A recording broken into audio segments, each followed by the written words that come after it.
The Adventure of the Noble Bachelor.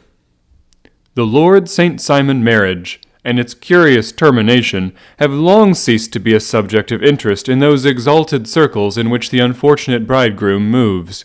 Fresh scandals have eclipsed it, and their more piquant details have drawn the gossips away from this 4-year-old drama.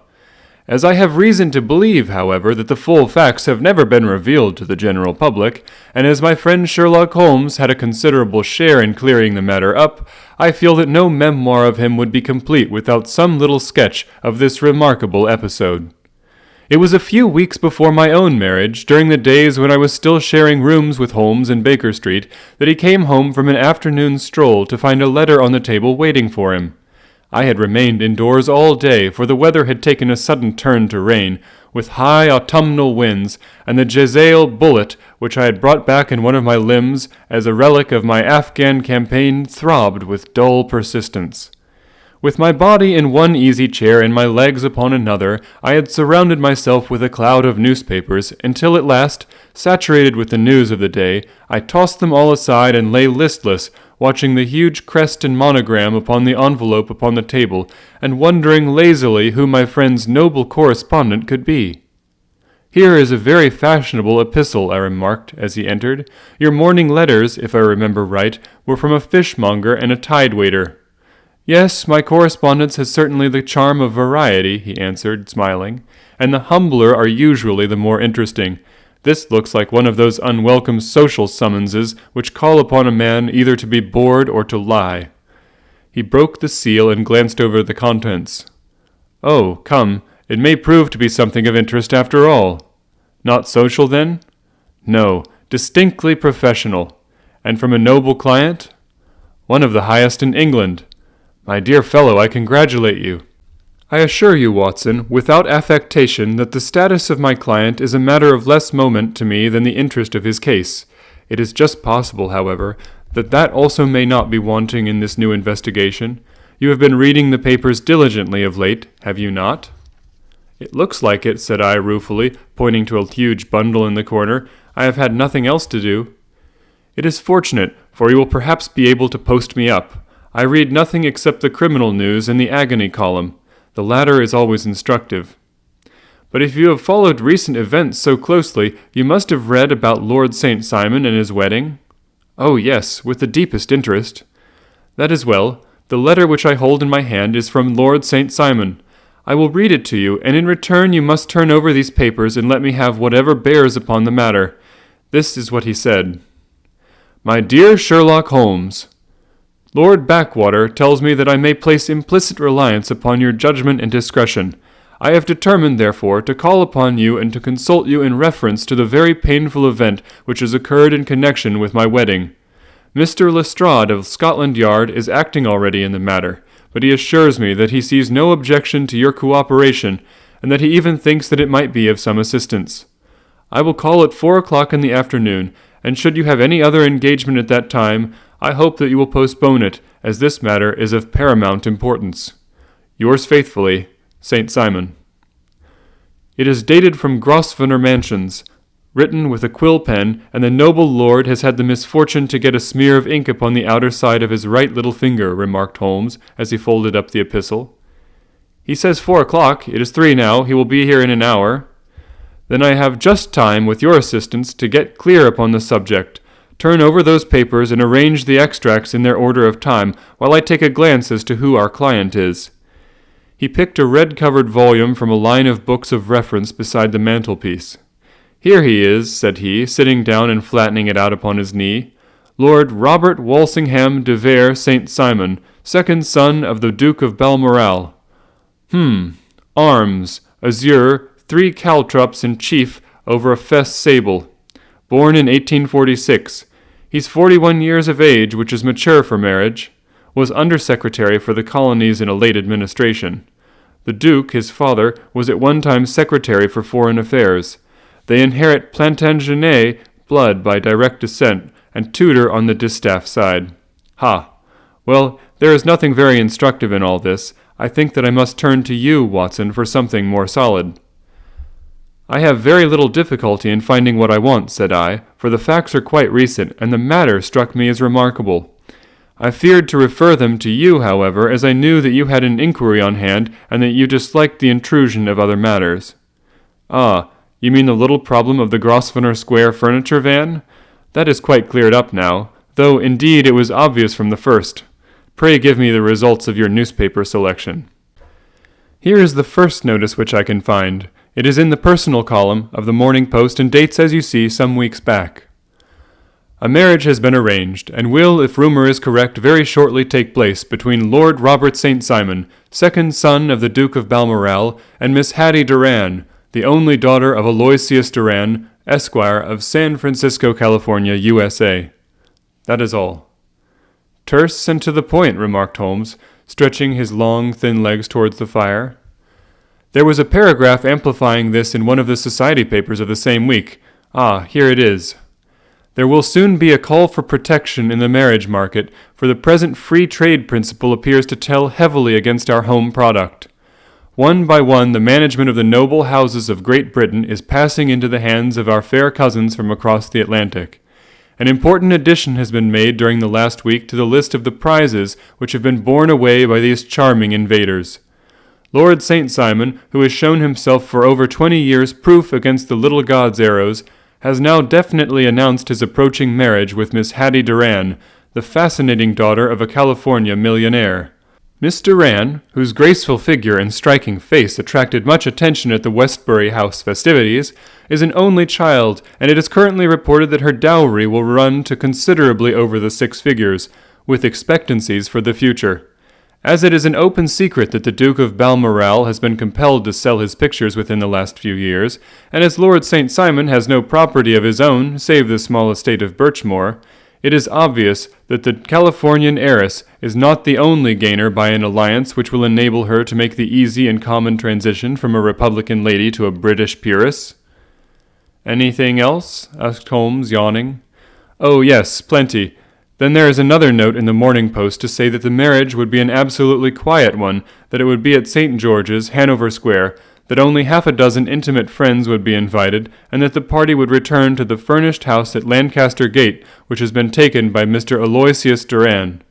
2 days later, that is, on Wednesday last, there is a curt announcement that the wedding had taken place, and that the honeymoon would be passed at Lord Backwater's place, near Petersfield.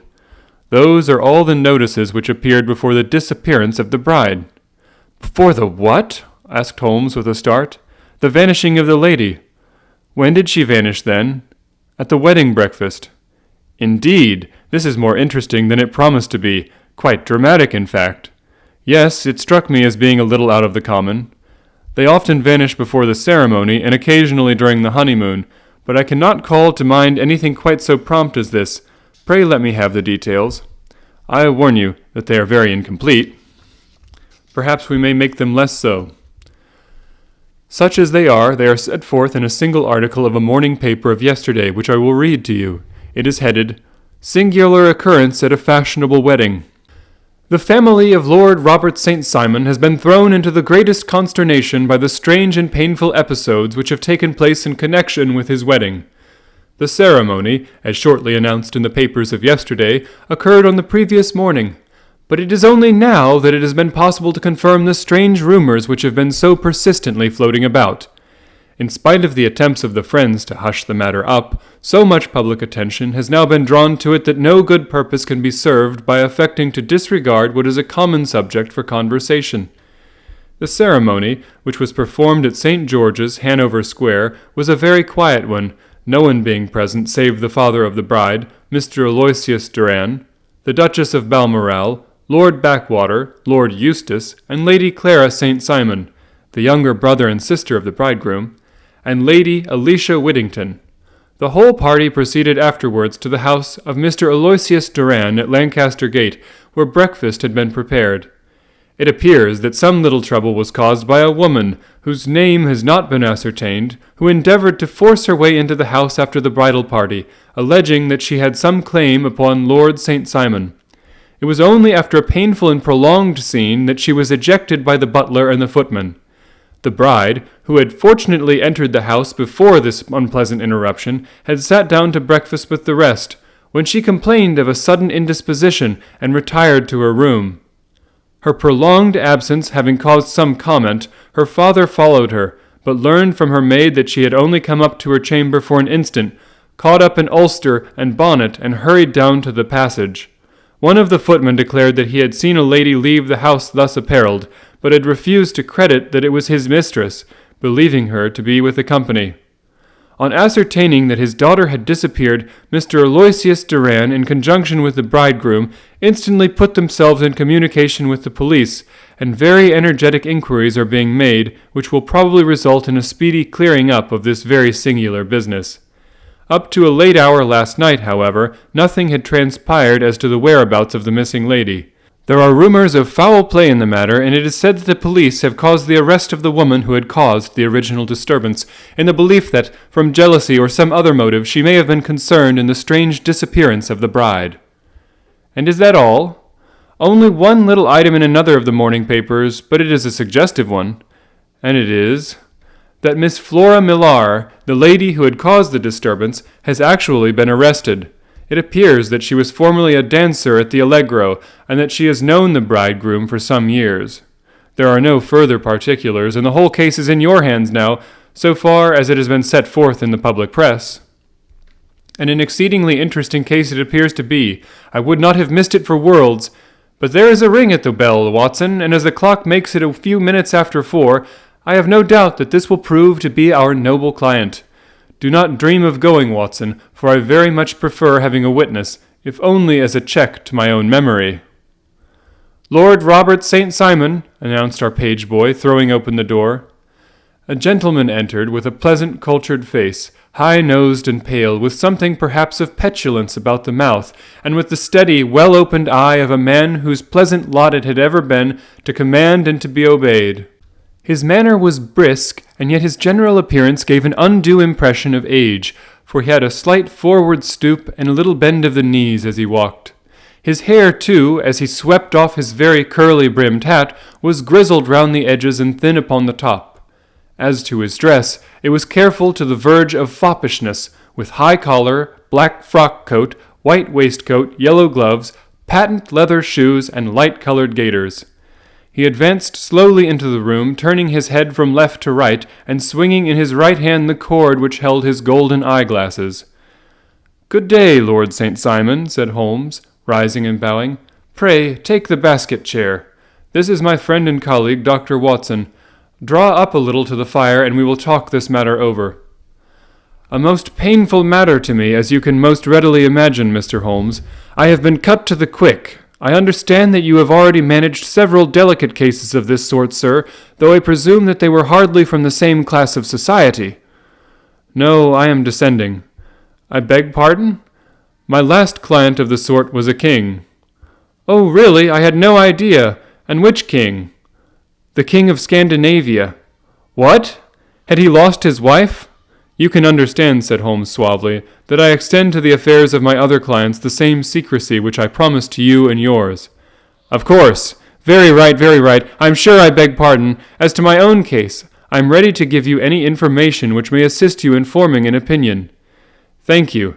I have already learned all that is in the public prints, nothing more. I presume that I may take it as correct, this article, for example, as to the disappearance of the bride?" Lord St. Simon glanced over it. "Yes, it is correct as far as it goes. But it needs a great deal of supplementing before anyone could offer an opinion. I think that I may arrive at my facts most directly by questioning you." "Pray do so." "When did you first meet Miss Hattie Duran?" "In San Francisco a year ago." "You were traveling in the States?" "Yes." "Did you become engaged then?" "No." "But you were on a friendly footing." "I was amused by her society, and she could see that I was amused." "Her father is very rich?" "He is said to be the richest man on the Pacific slope." "And how did he make his money?" "In mining. He had nothing a few years ago. Then he struck gold, invested it, and came up by leaps and bounds." "Now, what is your own impression as to the young lady's, your wife's, character?" The nobleman swung his glasses a little faster and stared down into the fire. "You see, Mr. Holmes," said he, "my wife was 20 before her father became a rich man. During that time she ran free in a mining camp and wandered through woods or mountains, so that her education has come from nature rather than from the schoolmaster.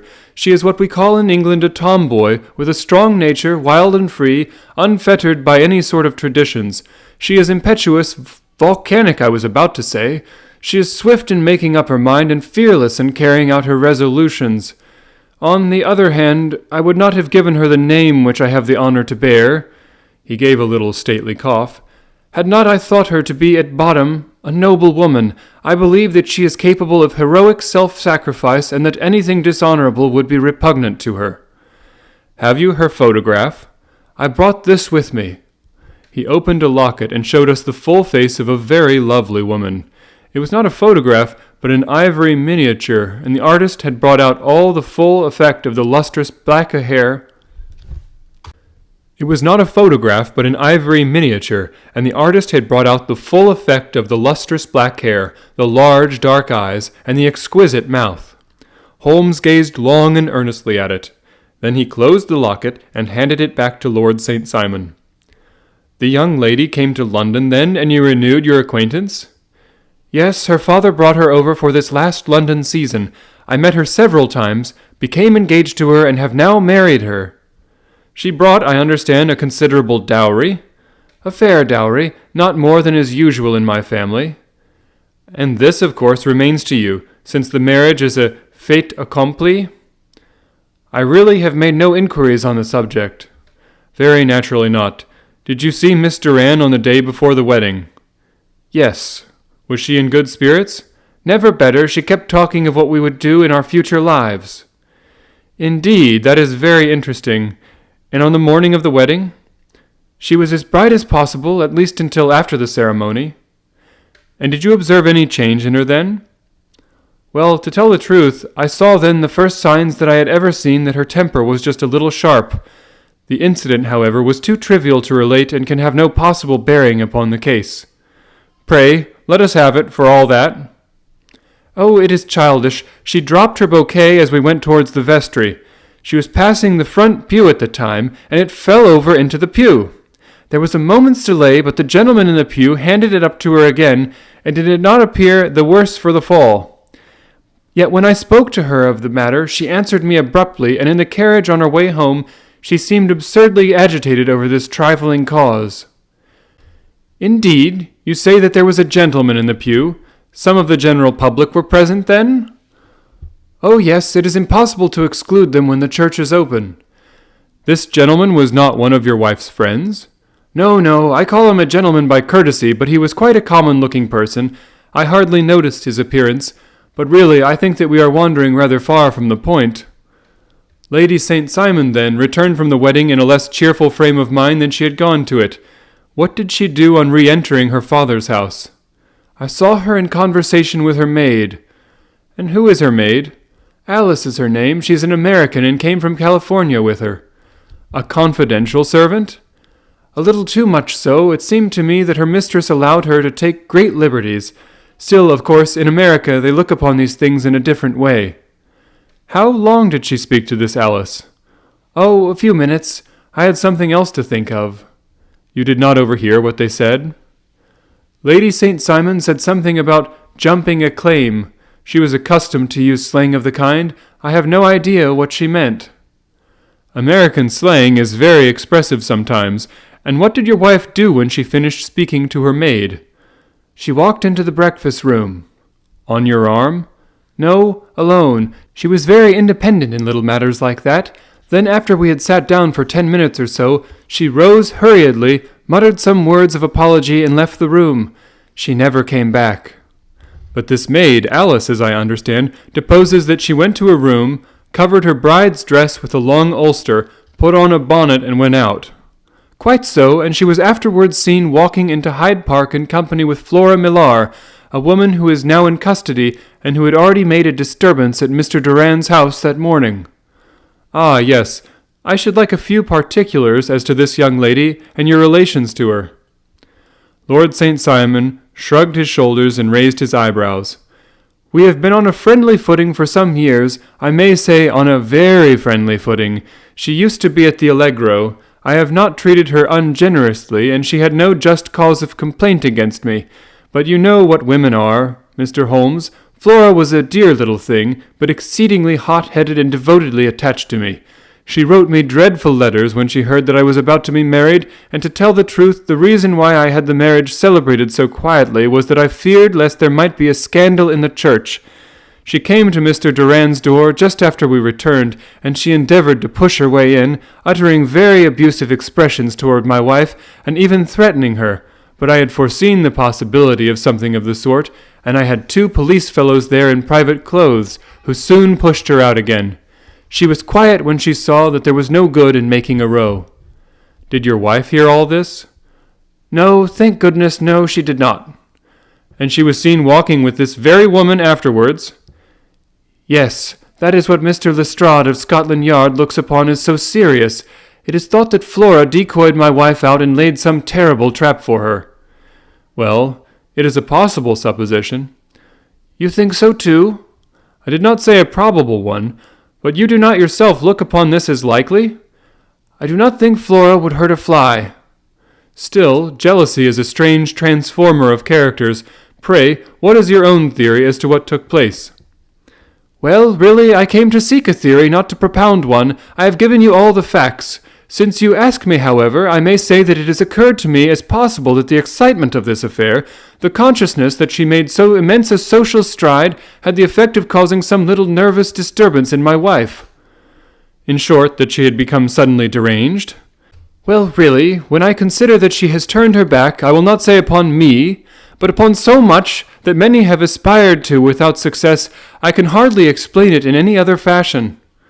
Well, certainly that is also a conceivable hypothesis, said Holmes, smiling. And now, Lord St. Simon, I think that I have nearly all my data. May I ask whether you were seated at the breakfast table so that you could see out of the window? We could see the other side of the road and the park. Quite so. Then I do not think that I need to detain you longer. I shall communicate with you. Should you be fortunate enough to solve this problem, said our client, rising. I have solved it. What was that? I say that I have solved it. Where, then, is my wife? That is a detail which I shall speedily supply. Lord St. Simon shook his head. I am afraid that it will take wiser heads than yours or mine, he remarked, and bowing in a stately, old-fashioned manner, he departed. It is very good of Lord St. Simon to honor my head by putting it on a level with his own, said Sherlock Holmes, laughing. I think that I shall have a whiskey and soda and a cigar after all this cross-questioning. I had formed my conclusions as to the case before our client came into the room. My dear Holmes! I have notes of several similar cases, though none, as I remarked before, which were quite as prompt. My whole examination served to turn my conjecture into a certainty. Circumstantial evidence is occasionally very convincing, as when you find a trout in the milk, to quote Thoreau's example. But I have heard all that you have heard. Without, however, the knowledge of pre-existing cases which serves me so well. There was a parallel instance in Aberdeen some years back, and something on very much the same lines at Munich the year after the Franco-Prussian War. It is one of these cases. But hello, here is Lestrade. Good afternoon, Lestrade. You will find an extra tumbler upon the sideboard, and there are cigars in the box. The official detective was attired in a pea jacket and cravat, which gave him a decidedly nautical appearance, and he carried a black canvas bag in his hand. With a short greeting, he seated himself and lit the cigar which had been offered to him. "What's up, then?" asked Holmes, with a twinkle in his eye. "You look dissatisfied." "And I feel dissatisfied. It is this infernal St. Simon marriage case. I can make neither head nor tail of the business." "Really? You surprise me." "Who ever heard of such a mixed affair? Every clue seems to slip through my fingers. I have been at work upon it all day." "And very wet it seems to have made you," said Holmes, laying his hand upon the arm of the pea-jacket. "Yes, I have been dragging the Serpentine."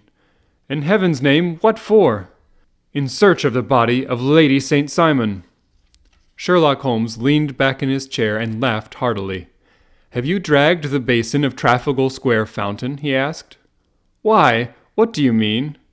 "Because you have just as good a chance of finding this lady in the one as in the other." Lestrade shot an angry glance at my companion. "I suppose you know all about it," he snarled. Well, I have only just heard the facts, but my mind is made up. Oh, indeed? Then you think that the Serpentine plays no part in the matter? I think it very unlikely. Then perhaps you will kindly explain how it is that we found this in it? He opened his bag as he spoke and tumbled onto the floor a wedding dress of watered silk, a pair of white satin shoes, and a bride's wreath and veil, all discolored and soaked in water. There, said he, putting a new wedding ring upon the top of the pile, there is a little nut for you to crack, Master Holmes. Oh, indeed, said my friend, blowing blue rings into the air. You dragged them from the Serpentine? No, they were found floating near the margin by a park keeper. They have been identified as her clothes, and it seems to me that if the clothes were there, the body would not be far off. By the same brilliant reasoning, every man's body is to be found in the neighborhood of his wardrobe.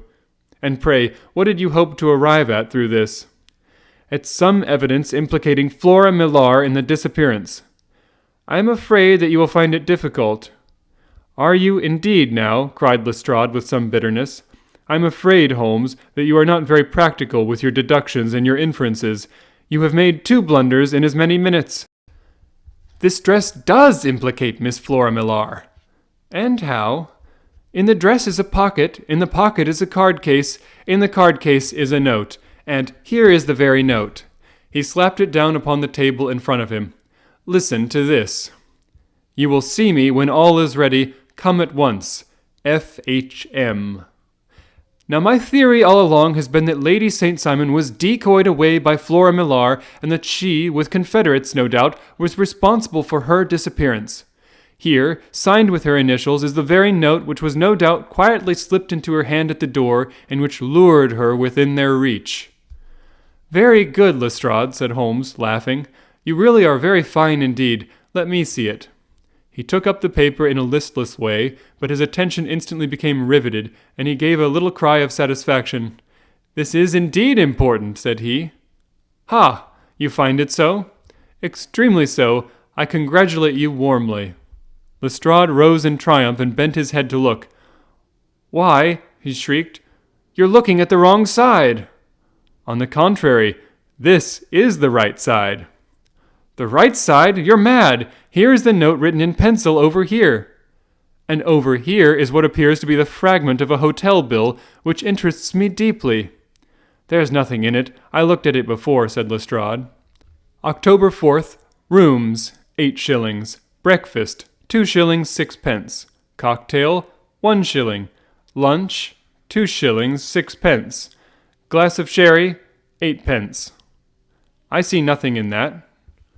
Very likely not. It is most important all the same. As to the note, it is important also, or at least the initials are, so I congratulate you again. I've wasted time enough, said Lestrade, rising. I believe in hard work and not in sitting by the fire spinning fine theories. Good day, Mr. Holmes, and we shall see which gets to the bottom of the matter first. He gathered up the garments, thrust them into the bag, and made for the door. Just one hint to you, Lestrade, drawled Holmes before his rival vanished. I will tell you the true solution of the matter. Lady St. Simon is a myth. There is not, and there has never been any such person. Lestrade looked sadly at my companion. Then he turned to me, tapped his forehead 3 times, shook his head solemnly, and hurried away. He had hardly shut the door behind him when Holmes rose to put on his overcoat. There is something in what that fellow says about outdoor work, he remarked. So I think, Watson, that I must leave you to your papers for a little. It was after 5 o'clock when Sherlock Holmes left me, but I had no time to be lonely, for within an hour there arrived a confectioner's man with a very large flat box. This he unpacked with the help of a youth whom he had brought with him, and presently, to my very great astonishment, a quite Epicurean little cold supper began to be laid out upon our humble lodging-house mahogany. There were a couple of brace of cold woodcock, a pheasant, a pâté de foie gras pie, with a group of ancient and cobwebby bottles. Having laid out all these luxuries, my 2 visitors vanished away like the genii of the Arabian Nights, with no explanation save that the things had been paid for and were ordered to this address. Just before 9 o'clock, Sherlock Holmes stepped briskly into the room. His features were gravely set, but there was a light in his eye which made me think that he had not been disappointed in his conclusions. "They have laid the supper, then," he said, rubbing his hands. "You seem to expect company. They have laid for 5. "Yes, I fancy we may have some company dropping in," said he. "I'm surprised that Lord St. Simon has not already arrived. Ha! I fancy that I hear his step now upon the stairs." It was indeed our visitor of the afternoon who came bustling in, dangling his glasses more vigorously than ever, and with a very perturbed expression upon his aristocratic features. "My messenger reached you, then?" asked Holmes. "Yes, and I confess that the contents startled me beyond measure. Have you good authority for what you say?" "The best possible." Lord St. Simon sank into a chair and passed his hand over his forehead. "What will the Duke say," he murmured, "when he hears that one of the family has been subjected to such humiliation?" "It is the purest accident. I cannot allow that there is any humiliation." "Ah, you look on these things from another standpoint." "I fail to see that anyone is to blame. I can hardly see how the lady could have acted otherwise, though her abrupt method of doing it was undoubtedly to be regretted. Having no mother, she had no one to advise her at such a crisis." "It was a slight, sir, a public slight," said Lord St. Simon, tapping his fingers upon the table. "You must make allowance for this poor girl, placed in so unprecedented a position." "I will make no allowance. I am very angry indeed, and I have been shamefully used." "I think that I heard a ring," said Holmes. "Yes, there are steps on the landing. If I cannot persuade you to take a lenient view of the matter, Lord St. Simon, I have brought an advocate here who may be more successful." He opened the door and ushered in a lady and gentleman. "Lord St. Simon," said he, "allow me to introduce you to Mr. and Mrs. Francis Hay Moulton. The lady I think you have already met." At the sight of these newcomers, our client had sprung from his seat and stood very erect, with his eyes cast down and his hand thrust into the breast of his frock coat, a picture of offended dignity. The lady had taken a quick step forward and had held out her hand to him, but he still refused to raise his eyes. It was as well for his resolution, perhaps, for her pleading face was one which it was hard to resist. "You're angry, Robert," said she. "Well, I guess you have every cause to be." "Pray make no apology to me," said Lord St. Simon bitterly. "Oh, yes, I know that I've treated you real bad and that I should have spoken to you before I went, but I was kind of rattled, and from the time when I saw Frank here again, I just didn't know what I was doing or saying. I only wonder I didn't fall down and do a faint right there before the altar." "Perhaps, Mrs. Moulton, you would like my friend and me to leave the room while you explain this matter?" "If I may give an opinion," remarked the strange gentleman, "we've just had a little too much secrecy over this business already. For my part, I should like all Europe and America to hear the rights of it." He was a small, wiry, sunburnt man, clean-shaven, with a sharp face and alert manner. "Then I'll tell our story right away," said the lady. "Frank here and I met in 1884 in McGuire's camp, near the Rockies, where Pa was working a claim.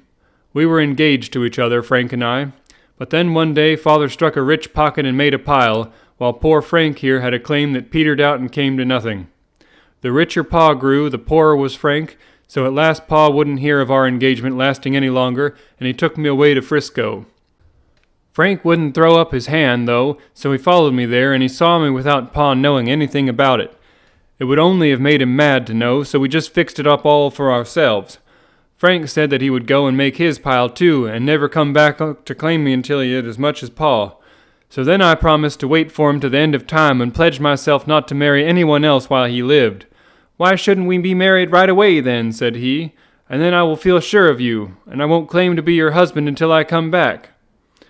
Well, we talked it over, and he had fixed it up all so nicely with the clergyman all ready and waiting, that we just did it right there, and then Frank went off to seek his fortune, and I went back to Pa.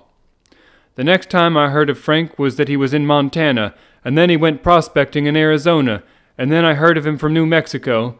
After that came a long newspaper story about how a miners' camp had been attacked by Apache Indians, and there was my Frank's name among the killed. I fainted dead away, and I was very sick for months after. Pa thought I had a decline and took me to half the doctors in Frisco. Not a word of news came for a year and more, so that I never doubted that Frank was really dead. Then Lord St. Simon came to Frisco, and we came to London, and a marriage was arranged, and Pa was very pleased. But I felt all the time that no man on this earth would ever take the place in my heart that had been given to my poor Frank. Still, if I had married Lord St. Simon, of course I'd have done my duty by him. We can't command our love, but we can our actions. I went to the altar with him with the intention to make him just as good a wife as it was in me to be, but you may imagine what I felt when, just as I came to the altar rails, I glanced back and saw Frank standing and looking at me out of the first pew. I thought it was his ghost at first, but when I looked again, there he was still, with a kind of question in his eyes, as if to ask me whether I were glad or sorry to see him. I wonder I didn't drop. I know that everything was turning around, and the words of the clergyman were just like the buzz of a bee in my ear. I didn't know what to do. Should I stop the service and make a scene in the church? I glanced at him again, and he seemed to know what I was thinking, for he raised his fingers to his lips to tell me to be still. Then I saw him scribble on a piece of paper, and I knew that he was writing me a note. As I passed his pew on the way out, I dropped my bouquet over to him, and he slipped the note into my hand when he returned to me the flowers. It was only a line asking me to join him when he made the sign to me to do so. Of course, I never doubted for a moment that my first duty was now to him, and I determined to do just whatever he might direct. When I got back, I told my maid, who had known him in California and had always been his friend. I ordered her to say nothing, but to get a few things packed in my ulster ready. I know I ought to have spoken to Lord St. Simon, but it was dreadful hard before his mother and all those great people. I just made up my mind to run away and explain afterwards. I hadn't been at the table 10 minutes before I saw Frank out of the window at the other side of the road. He beckoned to me and then began walking into the park. I slipped out, put on my things, and followed him. Some woman came talking something or other about Lord St. Simon to me. Seemed to me, from the little I heard, as if he had a little secret of his own before marriage also, but I managed to get away from her and soon overtook Frank. We got into a cab together, and away we drove to some lodgings he had taken in Gordon Square, and that was my true wedding after all those years of waiting. Frank had been a prisoner among the Apaches, had escaped, came on to Frisco, found that I had given him up for dead and had gone to England, followed me there, and had come upon me at last on the very morning of my second wedding. I saw it in a paper, explained the American. It gave the name and the church, but not where the lady lived. Then we had a talk as to what we should do, and Frank was all for openness, but I was so ashamed of it all that I felt as if I should like to vanish away and never see any of them again, just sending a line to Pa, perhaps, to show him that I was alive. It was awful to me to think of all those lords and ladies sitting round that breakfast table and waiting for me to come back.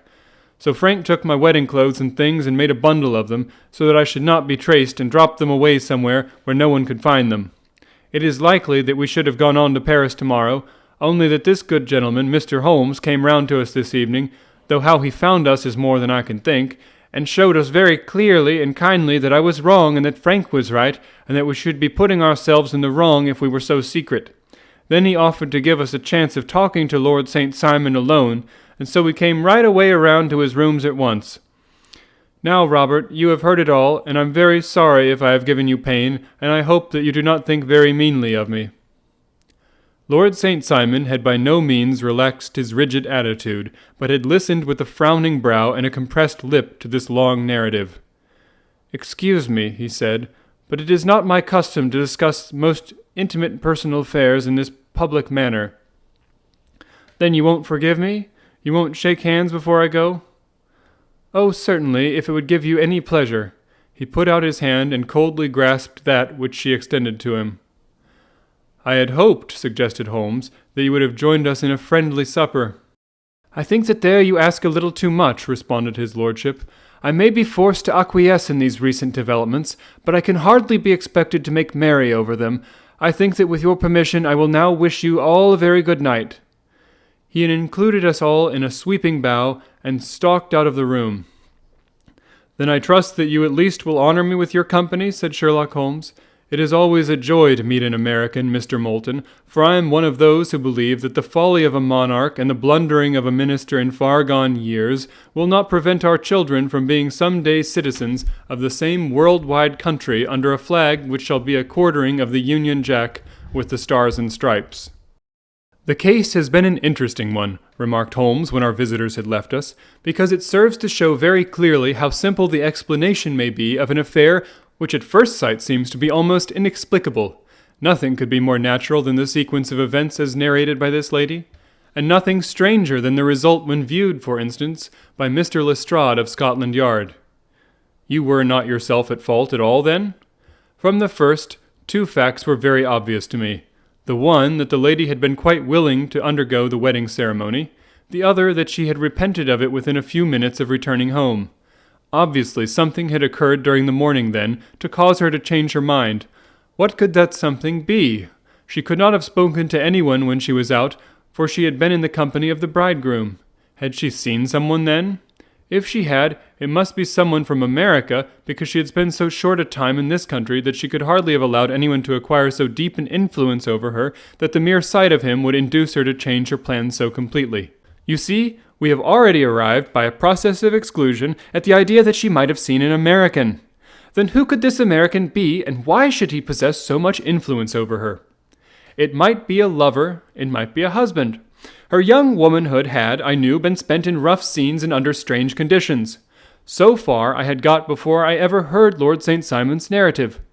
When he told us of a man in a pew, of the change in the bride's manner, of so transparent a device for obtaining a note as the dropping of a bouquet, of her resort to her confidential maid, and of her very significant allusion to claim jumping, which in miners' parlance means taking possession of that which another person has a prior claim to, the whole situation became absolutely clear. She had gone off with a man, and the man was either a lover or was a previous husband, the chances being in favor of the latter. And how in the world did you find them? It might have been difficult, but friend Lestrade held information in his hands the value of which he did not himself know. The initials were, of course, of the highest importance, but more valuable still was it to know that within a week he had settled his bill at one of the most select London hotels. How did you deduce the select? By the select prices. 8 shillings for a bed and 8 pence for a glass of sherry pointed to one of the most expensive hotels. There are not many in London which charge at that rate. In the second one which I visited in Northumberland Avenue, I learned by an inspection of the book that Francis H. Moulton, an American gentleman, had left only the day before, and on looking over the entries against him, I came upon the very items which I had seen in the duplicate bill. His letters were to be forwarded to 226 Gordon Square. So thither I travelled, and being fortunate enough to find the loving couple at home, I ventured to give them some paternal advice and to point out to them that it would be better in every way that they should make their position a little clearer both to the general public and to Lord St. Simon in particular. I invited them to meet him here, and as you see, I made him keep the appointment. But with no very good result, I remarked. His conduct was certainly not very gracious. Ah, Watson, said Holmes, smiling, perhaps you would not be very gracious either, if, after all the trouble of wooing and wedding, you found yourself deprived in an instant of wife and of fortune. I think that we may judge Lord St. Simon very mercifully, and thank our stars that we are never likely to find ourselves in the same position. Draw your chair up and hand me my violin, for the only problem we still have to solve is how to while away these bleak autumnal evenings.